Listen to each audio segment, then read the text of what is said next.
ولا تيأسوا من روح الله. يعني ايه الكلام دوت؟ يعني عايزه اقول لاي واحده نفسها تخلف، خلي عندك امل ان ربنا هيديكي.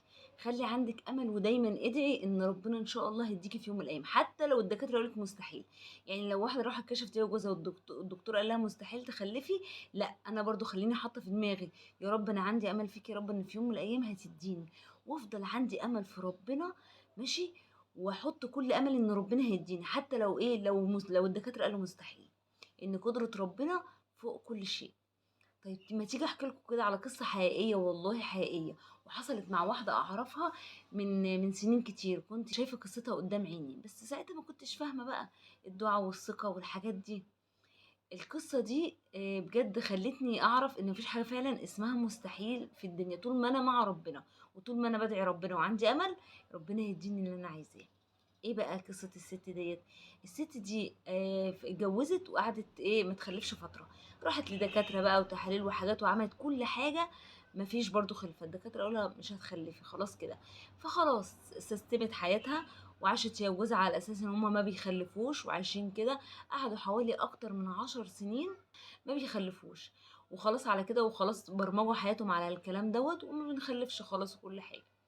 بس كان دايما عندها امل، كان دايما عندها امل ان ربنا قادر على كل شيء، مفيش حاجه بعيده عن ربنا سبحانه وتعالى.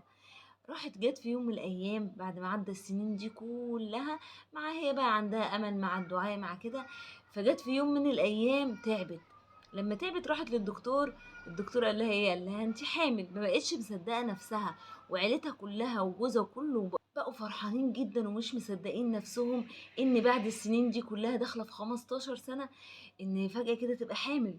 فجاه كده ربنا يديها سبحان الله من غير اي اسباب، ما خدتش علاج، يا خلاص فوتت امرها لله. والدكاتره قالوا لها ايه خلاص كده، وهي اقتنعت بكده خلاص وفوت امرها لله. فسبحان الله لما تلاقي بقى الدكتور يقول لها انت حامل، طبعا الفرحه مش سايعاها. بقت قالت سبحان الله سبحانك يا رب بعد السنين دي كلها، وفعلا ربنا كمل لها حملها على خير وخلفت ولد. تمام. ما خدتش وسيله بقى، قالت انا كده كده ممكن ما اخلفش تاني، ده ممكن تكون جت صدفه. فسابت نفسها على كده وخلفت الولد دوت. وتقريبا الولد ده يعني بعد ما كمل سنة كده لقيت نفسها تعبانة تاني. راحت كشفت الدكتورة قال لها انت حامل. مبقوش مصدقين نفسهم، يا الله. بجد ايه ده ايه ده، ايه الثقة في ربنا وايه الدعاء وايه الواحد يبقى عنده امل بعد سنين كتير وما ييأس. بصت ليه نفسها حامل، الدكتور قال لها انت حامل.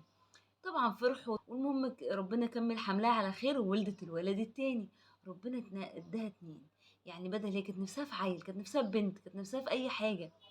بصوا ربنا هي سابت امورها لله ورضيت باللي ربنا كتبه لها، مع الدعاء ومع الامل في الله سبحان الله ربنا في سنتين اداها ايه، اداها ولدين.